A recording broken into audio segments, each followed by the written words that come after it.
Hello my country people, welcome back to Spice Channel TV. Bashir El-Rufai, the son to the immediate past governor of Kaduna State, Nasir El-Rufai, has claimed that no institution, locally or internationally, can stop the incumbent APC government from being voted out of office. Now, he made this statement indirectly, but then all fingers indicate the administration of President Bola Tinubu.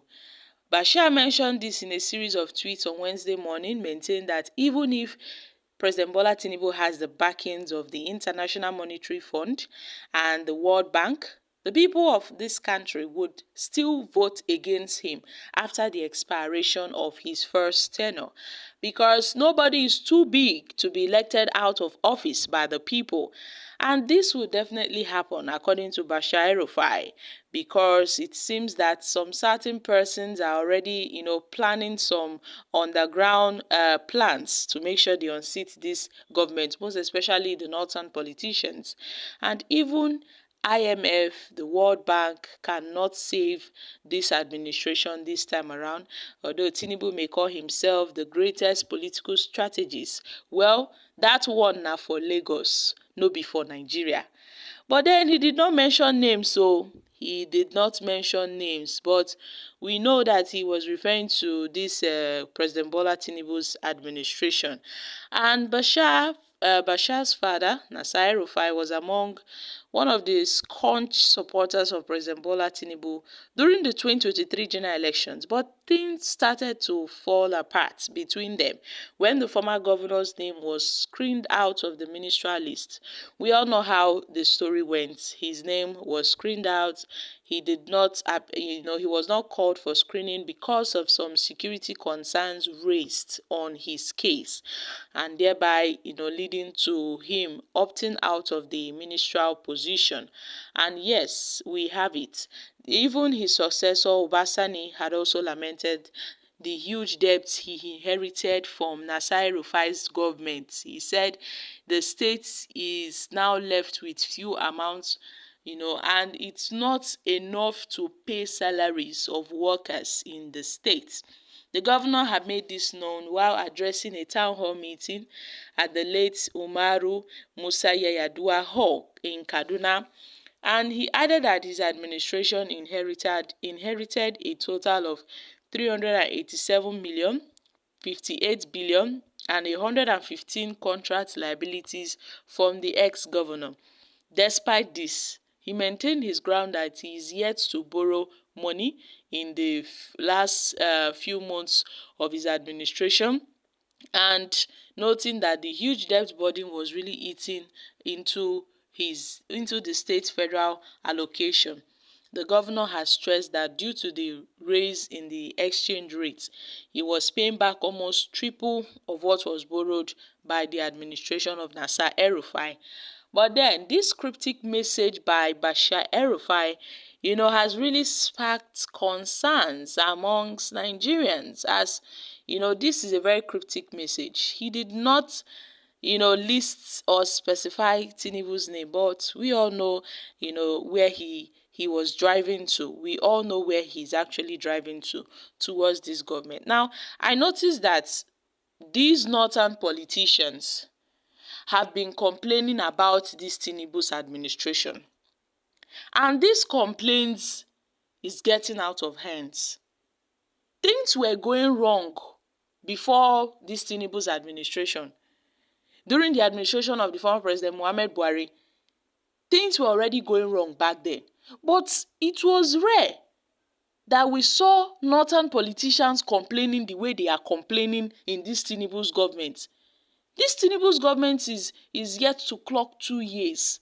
But then, we've seen a lot of complaints from northern politicians. To an extent, they are even plotting to unseat him ahead of 2027. So these complaints did not happen during Buhari's 8-year tenure. It did not happen during Buhari's 8-year tenure. So how come they are now complaining now?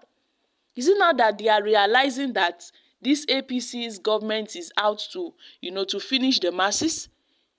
Is it now that they are realizing because it is not their brother? They now say, oh, Tinubu, the southern president, he did this, he did that. They are plotting. But during the administration of Buhari, they never plotted. Oh.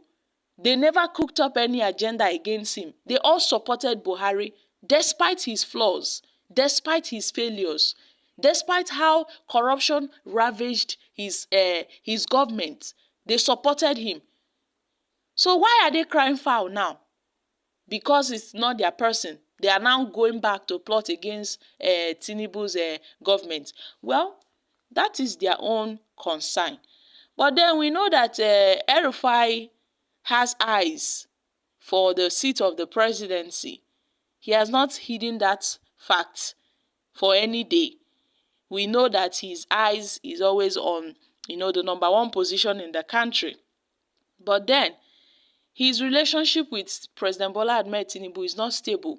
So come 2027, the northern politicians are definitely cooking something to the detriment of Tinubu's government. So if Tinubu doesn't buckle up, well, he will see himself removed by these northern politicians that supported him during the 2023 presidential election. And now, coming from Bashar El-Rufai, the son of El-Rufai, well, I think he's actually saying the mind of his father, because it seems that they are working together to make sure they remove and they unseat President Bola Tinubu. Now, let's take reactions from Nigerians. These are words from someone whose father was the governor of Kaduna State, but then did nothing.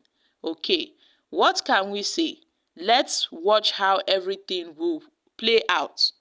This Bashar El-Rufai writing cryptic message. What does he know? What from someone whose father caused dismay to the people of Kaduna State? Tinubu will be voted out because of his bad policies that is bringing hardship to Nigerians. But let me remind the Northerners that this was how they were ranting about Goodluck Jonathan. That was far, far better than what we are seeing today, and brought Buhari that destroyed this country. And none of them said anything against Buhari because he was from the north. So if we really want this country to get better, we should do away with all these our tribalism sentiment, ethnic sentiment. We should do away with it. Guys, these are reactions from Nigerians. And yes, we should do away with sentiments. Because ever since this Tinubu's administration took power since May 29, 2023, few months after, we started seeing complaints. Mostly from the northern region. They've been complaining. And a lot of people notice that the Southeasterners have been mute all this while. They will say, oh, why are they mute? They are mute. Because when they were rooting for a Southeast presidency, they said no, that the person coming up is coming up with an IPOB agenda, that they should go and sit down. So the Southeasterners are mute. The people crying in this country are the Northerners. The political Northern leaders. They are the one crying foul over Tinubu's policies. Every day they keep on bringing one complaint or the other, bringing plot on how to unseat the president here and there. But this never happened during Buhari's administration. So guys, I'm dropping here. Kindly share your thoughts on this in the comments section. Thank you.